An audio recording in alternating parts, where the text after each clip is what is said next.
Welcome back here with us on Overdrive. Now, for the year 2020, BMW has given its entry-level motorcycles new color schemes, more tech, and even a BS6 powertrain. And yet, this motorcycle, in terms of cost of ownership, is substantially lower than its previous generation model. So, does this motorcycle have what it takes to dethrone the winner of our entry-level adventure motorcycle story that we did earlier this year, the KTM 390 Adventure? Let's find out. When it comes to the poster boy of adventure motorcycles, there's quite nothing like the BMW R1250 GS, one of the most capable motorcycles on the planet. Now in 2016, BMW decided to offer the same DNA in a more accessible platform for newer and younger riders with the G310 GS, a motorcycle that got you an entry in the kit to BMW's GS Life. Today, we have the refreshed version of the GS, which promises a lot more than its predecessor and at the same time is a lot lesser to own. What more could one ask for, right? But then when you're talking of entry-level adventure motorcycles, how can we not talk the KTM 390 Adventure, the very motorcycle that won our shoot last time. Now what we are here is to find out is whether the refreshed GS has enough muscle to be a big threat to the 390 Adventure or not. So let the games begin. It's time for pain and glory, time to be a champion. Anyone could warn me, but I bet that I'm a win. I hear you telling. Now if you're looking for street presence between these two motorcycles, it's a clear option. There's a good winner and that is the G310 GS. Now look at it. It is one intimidating looking motorcycle. Now for 2020, what BMW has done is given it nice color options, and this is the rally shade. What you get is this nice shade of blue with this sporty exposed red frame. What else has changed on the G310 GS are the lights. It's LED. Along with the indicators, that's also LED. Now this motorcycle, when you look at it, it looks very expensive. In fact, it looks like a right sibling of the GS with the beak and the whole tall stance. And it is a looker. With the 390 Adventure, what KTM has done is kept it really minimal. It doesn't have the same level of street presence that you get with the G310 GS. And that is because this motorcycle is very athletic in build, lesser panels, and it looks very similar to the 390 Duke. Now when you see the instrumentation on BMW's premium range of GS motorcycles, it has a lot of options for almost everything. Unfortunately, the one on the G310 GS is a very simple LCD unit, which is quite disappointing when you compare the overall handsome stance of the motorcycle. Now the disappointing bit is even the TVS Apache RR310, which shares the same platform, has a TFT unit, while the one on the 310 GS has a very simple LCD unit which has bare essential options. When you bring the 390 Adventure into this mix, the GS feels far behind, as KTM's 5-inch TFT instrumentation is way more modern and better equipped. With smartphone connectivity for Bluetooth telephony, music, navigation, and also to engage, disengage, ABS, traction control and quick shifter. Now such a comprehensive electronic suite on a motorcycle at this price is truly impressive. Now this powertrain is BS6 compliant. What we have liked is BMW has retained the numbers that the BS4 motorcycle used to make. In addition to that, BMW has also added ride-by-wire.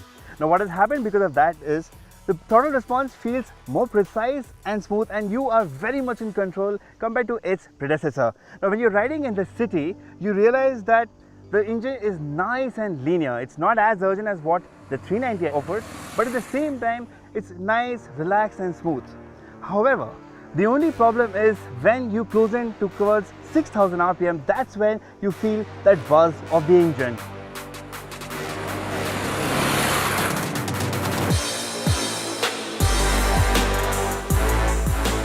In the previous iteration of GS, vibrations was a big issue, which has been addressed to a good extent with the BS6 update. Now the engine builds speed in a linear manner and takes barely any efforts to reach speeds of up to 80 km per hour. Now that brings us to 390 Adventure. If you see me smiling, it's because that immediate response of the 390 Adventure is really impressive. Now in terms of numbers, of course the 390 Adventure makes a lot more than the GS and also weighs lighter. But what I like is it has the power, it has the torque when you need it. Now be it in the city or on the highways, you just need to give it enough gas and you will be munching miles with happiness. And the best part is the engine does not go out of breath even at higher speeds, which is really important when you are touring for longer distance. In terms of efficiency, the GS is more efficient than the KTM in the city. However, the highway figures are quite similar. What makes the difference though is the full tank range. The GS returns an overall range of 260 to 270 kilometers, whereas the KTM delivers a higher 315 kilometers, which is because of its larger fuel tank capacity.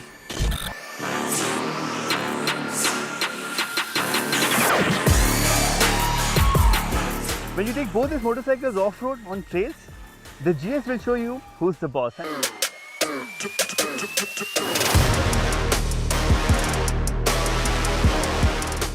On off-road, the GS would be a better pick over the 390, even with the latter's switchable ABS and traction control, as the confidence that the GS offers when you're standing and riding is far better than that of the 390 Adventure, wherein its compact design does not offer much surface to grip.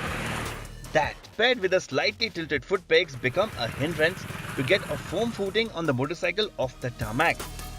Even while riding over rocky terrains, the GS with its better ground clearance and longer suspension travel feels more capable than the 390 Adventure.